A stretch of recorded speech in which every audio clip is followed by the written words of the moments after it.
औज़ुबिल्लाहिमिनश्शैतानिर्रजीम बिस्मिल्लाहिर्रहमानिर्रहीम अल्हम्दुलिल्लाहिल्लज़ी जअलना मिनल मुतमस्सिकीन बिविलायति अली इब्न अबी तालिब अलैहिस्सलातु वस्सलाम अल्लाहुम्मा सल्लि अला मुहम्मद व आले मुहम्मद। मेरे देखने वाले नाजरीन तमाम को मखदूम ज़ोहर अब्बास बुखारी की तरफ से अस्सलामु अलैकुम या अली अलैहिस्सलाम मदद। दोस्तों, आज मैं आपको सफ़र इश्क जो कोट मिठन से ईरान और ईरान से इराक मुकम्मल ज़ियारात के लिए, फिर इराक से ईरान और ईरान से पाकिस्तान का सफ़र जो शुरू हुआ उसका मुकम्मल अहवाल देने लगा हूँ। दोस्तों, कोट मिठन से क्वेटा तक का सफ़र 460 किलोमीटर के रास्ते बंदिश और ख़राब रोड की वजह से 9 से 10 घंटे का है। मुकम्मल तफसीलात के मुताबिक आपको ये बताता चलूँ कि हमारी ये वीडियो से आप बहुत कुछ सीख सकते हैं। इसमें 2-3 चीज़ें सीखने वाली हैं। सबसे पहला कि आपका सलार कैसा होना चाहिए, दूसरा हमें सफ़र कैसे इख्तियार करना चाहिए, तीसरा हमें साजो सामान कौन सा अपने साथ लेके जाना चाहिए, अगर आपकी फैमिली साथ है तो आप कितना सामान अपने साथ लेके जा सकते हैं।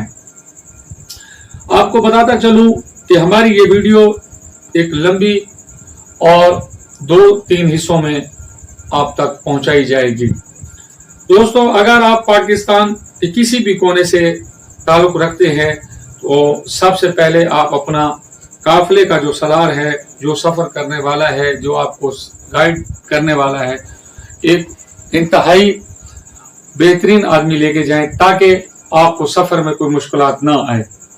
आपको बताता चलूं कि कोट मिठन से लेकर क्वेटा तक का सफ़र इंतहाई खूबसूरत भी था और इस बीच रोड का जो खराबी है वो भी साथ साथ थी। जिसमें सबसे पहले इंतहाई खूबसूरत सफ़र का आगाज़ खूबसूरती से करते हैं। आपको बताते हैं कि यहाँ जैसे ही कोट मिठन से डीजी खान और डीजी खान से फोर्ट मंटू तक पहुंचे तो इंतहाई दिलकश मनाजिर देखने को मिले, जिसमें वहाँ का स्टील बुर्ज भी शामिल है। वो इंतहाई प्यारा और दिलअज़ीब है। सारा दिन सफ़र के साथ उसके बाद रात तकरीबन 11:30 बजे हम लोग क्वेटा पहुंचे। क्वेटा पहुंचने के बाद जैसे ही हम वहां पहुंचे तो हमारे काफिले के अंदर हजारा कम्युनिटी के लोग पहुंच गए, जहां से फौरी कानवाई तैयार थी। रात 12 बजे कानवाई रवाना हुई। हमारे साथ 40 बसों का काफिला था और पूरा क्वेटा शहर सिक्योरिटी की वजह से मुकम्मल बंद कर दिया गया था। हम लोग क्वेटा से आगे तफ्तान जा रहे थे। बंजर जमीनें और खुश्क पहाड़ रास्ते में हमारा इस्तकबाल करने के लिए तैयार थे। बहुत ही खतरनाक रास्ता। दोस्तों, आगे एक टर्मिनल आ जाता है जो तकरीबन क्वेटा से 1 घंटे के फासले पर है। दोस्तों, सिक्योरिटी बहुत सख्त होती है। हर तरफ FC की गाड़ियां आपको नजर आएंगी। वो आपकी हिफाजत के लिए मामूर होती हैं। अपनी मर्जी से कोई भी ब्रेक नहीं लगा सकता। दोस्तों, रास्ते में ना कोई खाना पीने का इंतजाम होता है, ना ही नमाज पढ़ने के लिए रुका जाता है। पूरे रास्ते में सिर्फ एक मकाम पर ब्रेक मारते हैं और ना ही नमाज पढ़ने के लिए रुकते हैं। फिर भी सुबह 10 बजे दाल बदीन के मकाम पर ब्रेक लगाई जाती है, जहां रफ़ा हाजात के लिए ज़ायरीन को नीचे उतारा जाता है। इसके बाद हम फिर तफ्तान की तरफ रवाना हो जाते हैं। तकरीबन शाम 3 बजे बिलाखिर तफ्तान बॉर्डर पर पहुंच गए। जब हम वहां पहुंचे तो दोस्तों, क्वेटा से तफ्तान का सफर तकरीबन 650 किलोमीटर का बनता है और इस पर तकरीबन 16 से 18 घंटे एक तवील तरीन सफर है, जिसमें एक थकन भी हो जाती है। दोस्तों, तफ्तान पहुंचे पर हम पाकिस्तान हाउस में दाखिल हुए, जहां हमने रात गुजारी। सबसे अहम काम रात गुजारने के साथ अपनी करेंसी पाकिस्तानी बॉर्डर पे चेंज कराई। یہاں چینج کرانے کے دو اہم مقصد ہیں. ایک تو یہاں آپ کو سستی ملتی ہے، اگر آپ بارڈر کے پار ایران میں جائیں گے وہاں کرنسی چینج کروائیں گے تو ایک آپ کو مہنگی پڑے گی، پاکستان کی نسبت قدرے مہنگی پڑے گی. یہاں کرنسی چینج کرانے کے بعد اچھے ریٹ ملتے ہیں پاکستانی بارڈر پر. آپ کو موبائل استعمال کرنے کی بالکل اجازت نہیں ہے. یہ بات آپ پھر سے نوٹ فرما لیں کہ سیکیورٹی کی طرف سے، سیکیورٹی پاکستانی کی طرف سے، بارڈر ملٹری کی طرف سے آپ کو موبائل استعمال کرنے کی اجازت نہیں ہے. وہاں آپ موبائل بالکل استعمال نہیں کر سکتے. وہاں سے پاکستان ایمبیسی میں جا کر جہاں آپ اپنی تصویریں آپ کی لی جاتی ہیں، پاسپورٹ آپ کے سکین کیے جاتے ہیں، خروج کی مہر لگائی جاتی ہے، یہاں سے پھر چلتے ہیں زیرو پوائنٹ کی طرف. زیرو پوائنٹ آپ کو بتاتا چلوں کہ وہ جگہ ہے جو پاکستان اور ایران کے بارڈر کے بالکل درمیان ہے. نہ تو اس کے اوپر پاکستان کی ملکیت ہے اور نہ ہی ایران کی ملکیت ہے. وہاں آپ فری اینڈ فیئر رہ کر سکتے ہیں کچھ لمحے کے لیے، کچھ دیر کے لیے. اس کے بعد پھر آپ ایران انٹر ہو جاتے ہیں. جیسے ایران آپ انٹر ہوتے ہیں، جو پروسیس پاکستان کے اندر ہوا تھا، آپ کا سامان چیک کرنا، آپ کے ساز و سامان کے اندر ہر وہ چیز چیک کرنی جو سامنے والے ملک کے قانون کے مطابق ہو، آپ کو ساتھ لے جانے کی اجازت دیتے ہیں.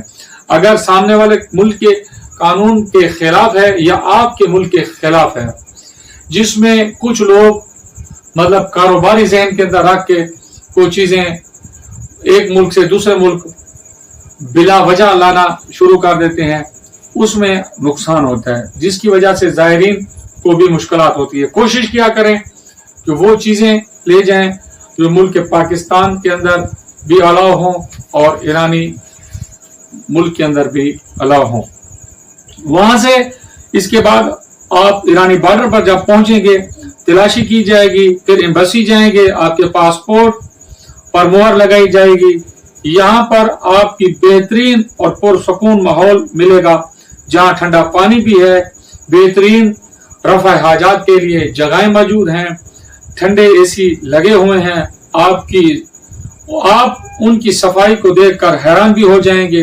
اور آپ سے ایک اور بات جو اہم کرنی ہے، دونوں اطراف آپ لوگوں نے، یہ آپ لوگوں کے لیے بنی ہوئی ہے، زیارت کرنے والے تمام زائرین کے لیے جگہ بنی ہوئی ہے کہ آپ وہاں جائیں، جو چیزیں آپ کھاتے ہیں پیتے ہیں، وہ سامان جو کوڑا کرکٹ آپ کا ہے، آپ وہ محفوظ جگہ پہ رکھیں تاکہ وہ جگہ گندی نہ ہو.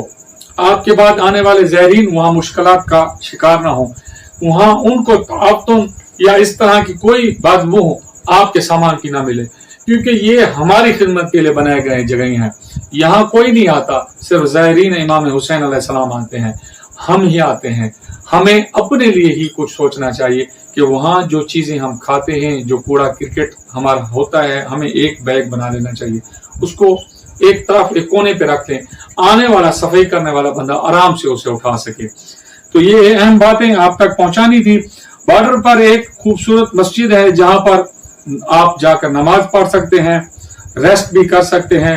بارڈر سے روانہ ہو کر آپ زائدان جائیں گے جہاں پر آپ سرائے امام روا علیہ السلام ہے. بارڈر سے تقریباً 100 کلومیٹر کے فاصلے پر اس جگہ پر بھی آپ لوگوں کو بہترین سہولیات ملیں گی. نیاز امام حسین علیہ السلام کا انتظام ہوگا، آپ یہاں آرام بھی کر سکتے ہیں. آپ لوگوں سے یہ بات کرنے کا مقصد، ایک اہم مقصد یہ تھا کہ آپ لوگوں کو کوئی پریشانی نہ ہو، کوئی تکلیف نہ ہو.